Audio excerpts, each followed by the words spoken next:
America is busy now. Factories hum and millions of men, formerly idle, now work night and day on tanks, airplanes, defense orders. But what about tomorrow? Tomorrow when the defense emergency is over, can we keep these men employed making goods people need for living? New labor-saving machines will be invented.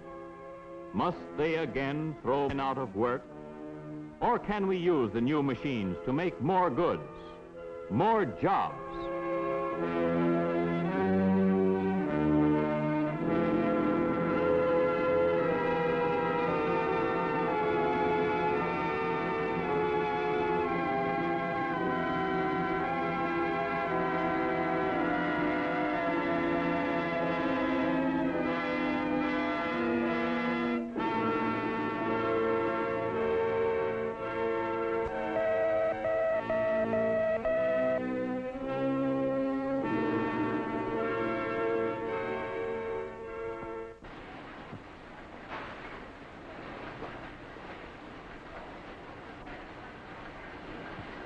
Say, Tom, I just heard a rumor there's going to be a layoff. Think there's anything in it? We've heard that kind of talk before. Don't pay any attention to it. We've been here for 4 years now. We ought to be good for another 4 years at least. I sure hope so.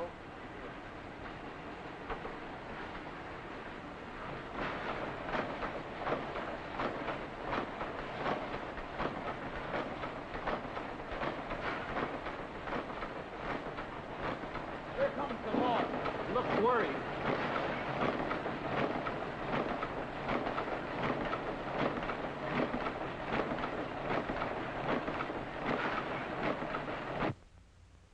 I'm as much concerned over laying the men off as you are, Barnes. But I don't see how we can avoid it. I hate to break the news. Some of these men have been with us for 10 years and more. It's going to be awfully hard on them and their families.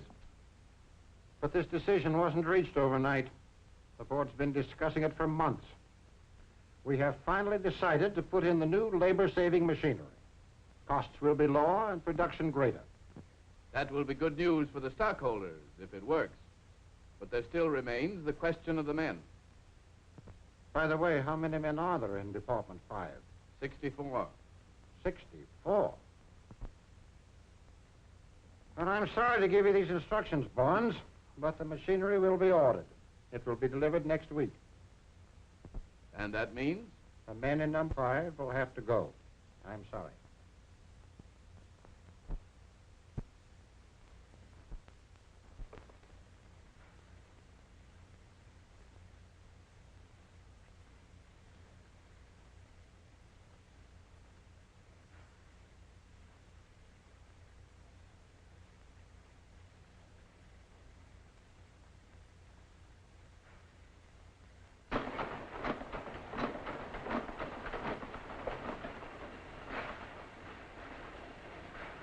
I told you so, Tom.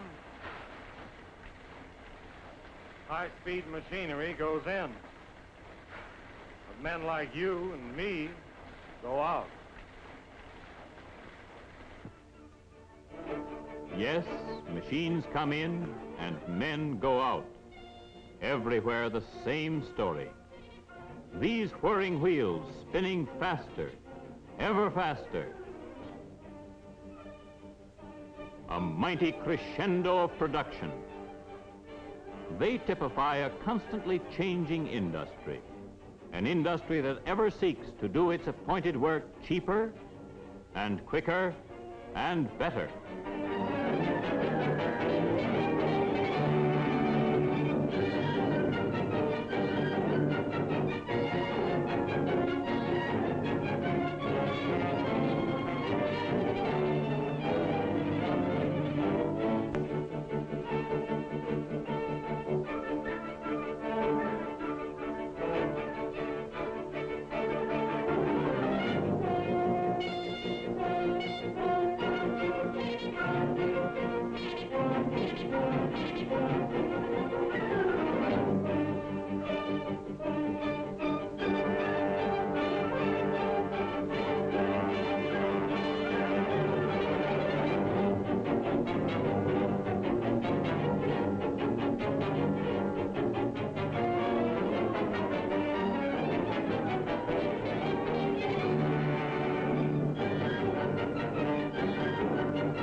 sent for me, Mr. Farmer?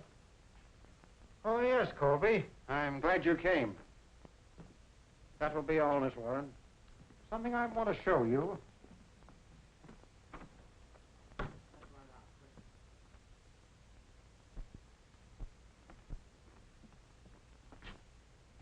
Look at those goods piled up over there. You know, I'm worried. Let's go back to the office and talk this thing over.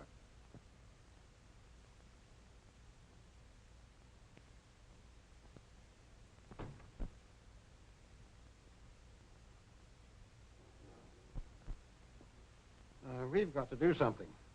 I'm worried. Here we are. We've got the new machines, and they're doing even better than we expected. They've not only cut production costs, but they've increased output over 50%. But we're not selling this additional product. Inventories are piling up.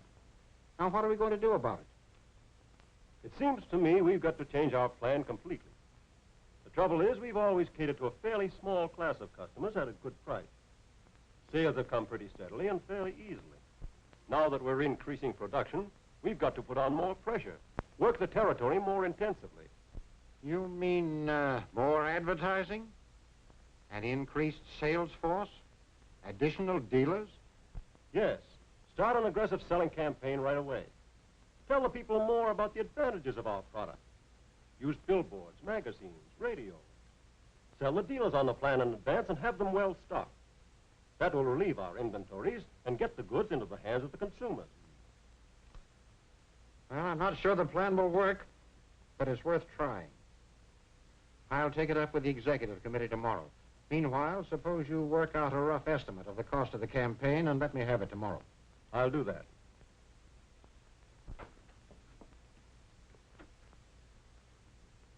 Have a busy day, dear? So-so.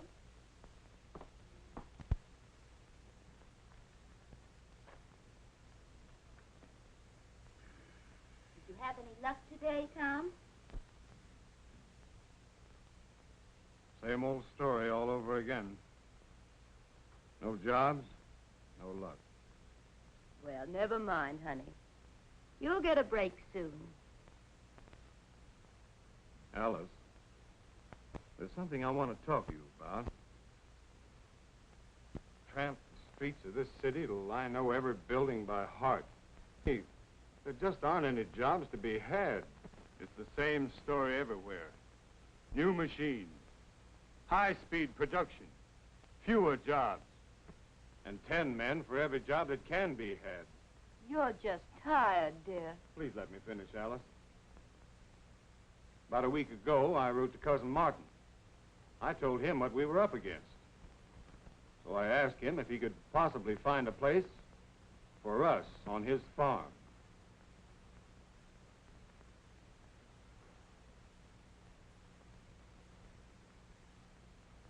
Well, I got an answer today.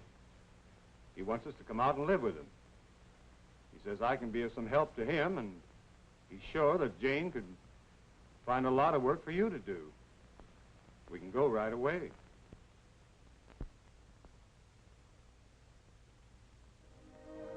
But the campaign advocated by the sales manager fails. The great middle class he sought to reach cannot buy at prevailing prices. People stop at windows, look, and pass by.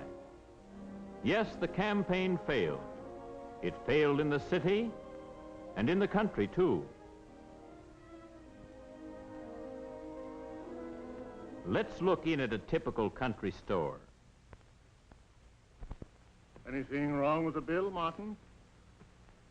No, it's just a bit higher than I thought, that's all.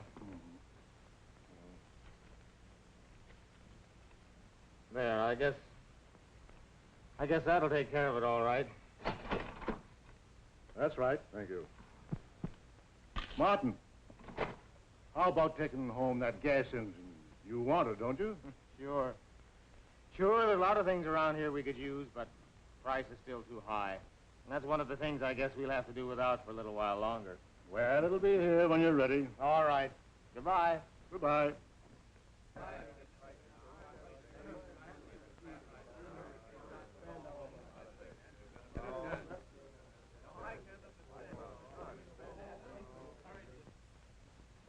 comes right to this, gentlemen.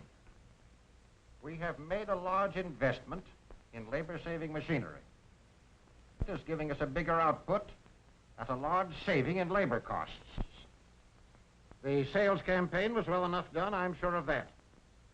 Our advertisements are appearing everywhere, and our sales force is on the job. But the fact is, we are not selling the additional output the new machines are giving us. Our inventories are mounting, and that cannot continue long if we are to remain solvent. The truth is, I guess, that the people just can't afford to buy. They can't afford to pay our price. There's only one thing to do now, as I see it, and that is to reduce our price.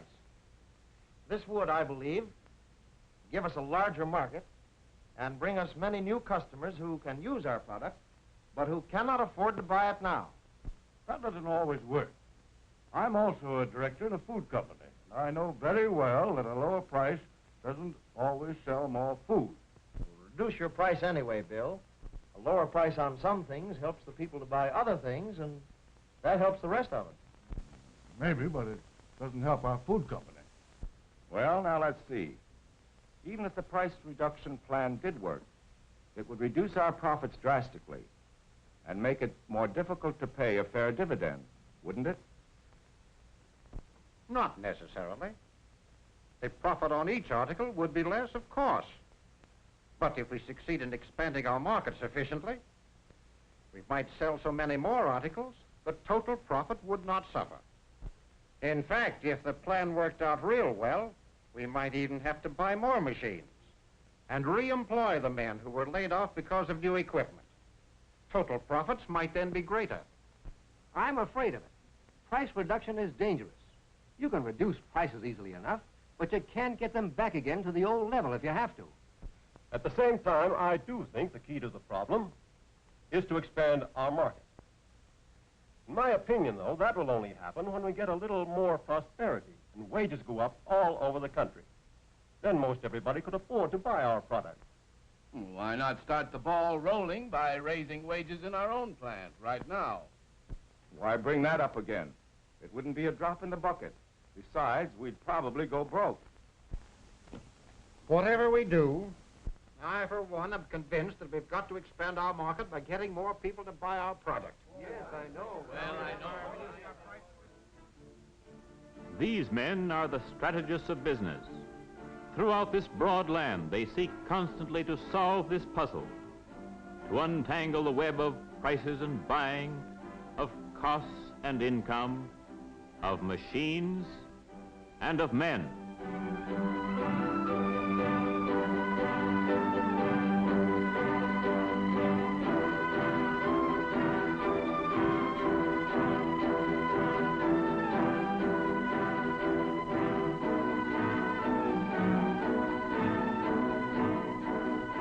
How shall these conflicting factors be arranged to provide better living, more enjoyment of the good things of life, and abundance for all?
We find our problem at the crossroads.